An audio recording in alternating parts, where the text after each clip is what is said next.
कहानी के पहले भाग में हमने पढ़ा कि आकाश अपनी लाइफ में बिल्कुल अकेला होता है और तभी उसकी ज़िंदगी में शिवानी नाम के एक लड़की की एंट्री होती है। शिवानी को देखते ही आकाश अपने पूरा साल निकाल देता है।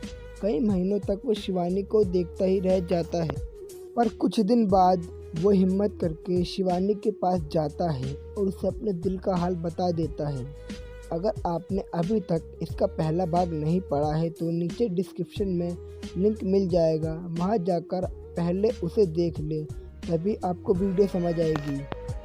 क्योंकि आकाश भी एक समझदार लड़का था, तो उसने शिवानी को समझाने की बजाय उसकी बातों को समझा और भारी मन से बोला, ठीक है, मैं उस दिन का इंतज़ार करूँगा। धीरे धीरे एग्ज़ाम ख़त्म हो गए। अब बारी आ गई रिज़ल्ट के दिन की, जिस दिन शिवानी ने आकाश से मिलने का वादा किया था। पर उस दिन पता नहीं क्यों पर शिवानी आई नहीं और बाद में आकाश को पता चला कि शिवानी के पापा आए और उसका रिज़ल्ट लेकर चले भी गए। उस दिन मानो आकाश के ऊपर दुखों का पहाड़ टूट पड़ा हो, क्योंकि जिस दिन का इंतज़ार आकाश इतने समय से कर रहा था वो दिन आया ही नहीं, या यूँ कह लो कि अब आकर चला गया, पता ही नहीं चला।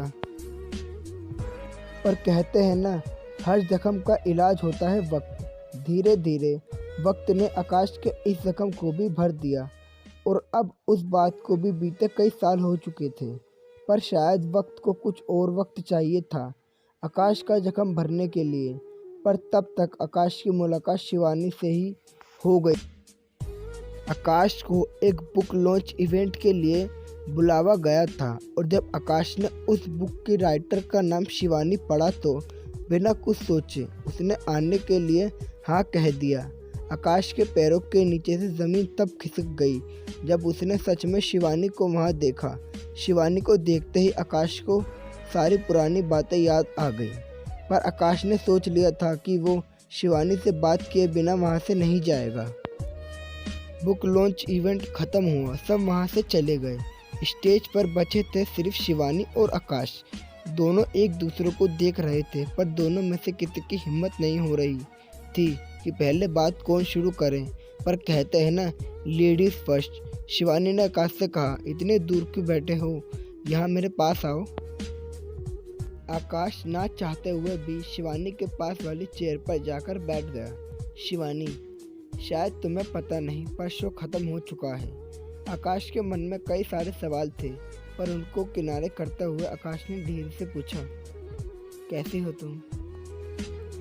शिवानी, मैं ठीक हूँ, तुम बताओ। आकाश, मैं भी ठीक हूँ। शिवानी मुस्कुराते हुए, लगता है तुम्हारी बीवी तुम्हें कुछ ज़्यादा ही खिलाती है, ज़्यादा ही मोटे हो गए हो तुम।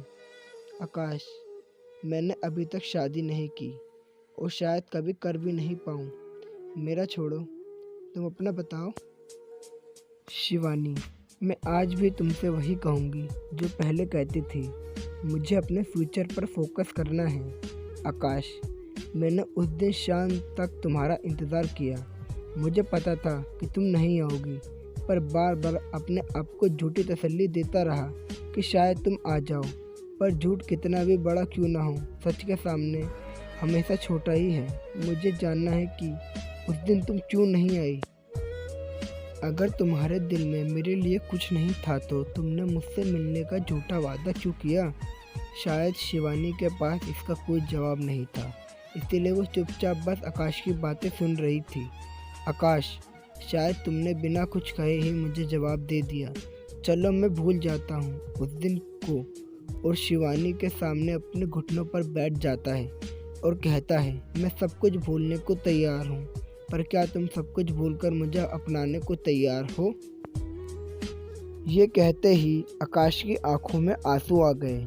उसने कहा, मैं तुमसे अपने प्यार की भीख मांगता हूँ, प्लीज़ मुझे मेरा प्यार दे दो। शिवानी ने अपनी चुप्पी तोड़ते हुए कहा, मैं अब वो शिवानी नहीं रही जो 12th स्टैंडर्ड में थी। और शिवानी ने बगल में रखी छड़ी उठाई और उसके सहारे उठने लगी। जब मैं अपना आखिरी एग्ज़ाम देकर घर जा रही थी तब मेरा एक्सीडेंट हो गया था और उसकी वजह से मैं आज तक चल नहीं पाई। अगर मैं चाहती तो मैं उस दिन भी तुमसे मिलने आ सकती थी, पर शायद मुझे तुम्हारा जवाब पता था, इसीलिए मैं वहाँ नहीं आई। कुछ कहने से पहले तुम एक बार अच्छी तरह सोच लेना। इतना कहकर शिवानी वहाँ से जाने लगी। आकाश ने पीछे से आवाज़ लगाया और कहा, मैंने तुम्हें आज तक गलत समझा, पर आज मुझे पता चल गया कि गलत तुम नहीं मैं था, जो बिना कुछ जाने तुम्हारे लिए न जाने क्या क्या सोचता था। अगर तुम उस दिन मुझे ये सब बता देती तो शायद मेरे दिल में तुम्हारे लिए प्यार कम हो जाता, क्योंकि मैं उस समय नादान था। पर आज नहीं, मैं अपने पूरे होशो हवास में तुमसे अपने प्यार का इजहार करता हूँ। क्या तुम मेरे प्यार की अर्जी को स्वीकार करती हो? मैंने तुमसे प्यार करता हूँ, ना कि तुम्हारे चेहरे, तुम्हारी चाल या तुम्हारी नज़र से। अगर तुम भी मुझसे प्यार करती हो तो मेरे प्यार को कबूल करो। मैं तुमसे शादी करना चाहता हूँ। क्या तुम मुझसे शादी करोगी? शिवानी पीछे पलटती है और कहती है, मुझे मंजूर है तुम्हारे प्यार की अर्जी। हाँ, मैं तुमसे शादी करने के लिए तैयार हूँ।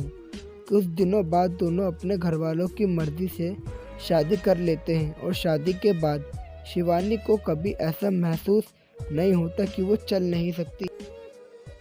बल्कि फेरों के समय भी जब शिवानी छड़ी का सहारा लेकर चलने की कोशिश करती है तो आकाश उसके हाथ से छड़ी ले लेता है और उसे अपनी गोदी में उठाकर फेरे लेता है। दोनों खुशी खुशी रहने लगते हैं। एक दिन जब आकाश अलमारी से अपने कपड़े निकाल रहा होता है तो अलमारी में से एक कॉपी गिर जाती है। आकाश उसे उठाता है और खोलकर देखता है। फिर शिवानी को आवाज़ देकर अपने पास बुलाता है और उसे वो कॉपी दिखाते हुए कहता है, ये तुम्हारे पास कहाँ से आई? पता है मैंने इसे कितना ढूंढा? शिवानी ने मुस्कुराते हुए कहा, याद करो जब हम कॉलेज में थे और नोट्स मांगने आई थी तो तुमने उसकी जगह मुझे ये दे दिया था। वो कुछ और नहीं बल्कि शिवानी के स्केच की कॉपी होती है जो आकाश ने गर्मियों की छुट्टियों में बनाई थी। आकाश, अगर मैंने ये तुम्हें गलती से दे दिया था तो तुमने मुझे इसे लौटाया क्यों नहीं? शिवानी, क्योंकि जब मैंने इन्हें देखा तो ये मुझे काफ़ी पसंद आए और मुझे नहीं पता था कि हम दोबारा कभी मिल पाएंगे कि नहीं, इसलिए मैंने इसे तुम्हारी याद बहुत संभाल कर रखा था। आकाश शिवानी की तरफ देखता है और कहता है, इसका मतलब तुम मुझे 12th स्टैंडर्ड से ही प्यार करती थी? इस कहानी में बस इतना ही दोस्तों। उम्मीद है आपको आज का पार्ट और पूरी कहानी पसंद आई होगी। अगर ये कहानी आपकी ज़िंदगी से कुछ भी मिलती जुलती है तो हमें कमेंट करके ज़रूर बताएं। पहले भाग की तरह इस भाग को भी अपना प्यार दें। अपनी फैमिली और फ्रेंड के साथ इस कहानी को शेयर करें।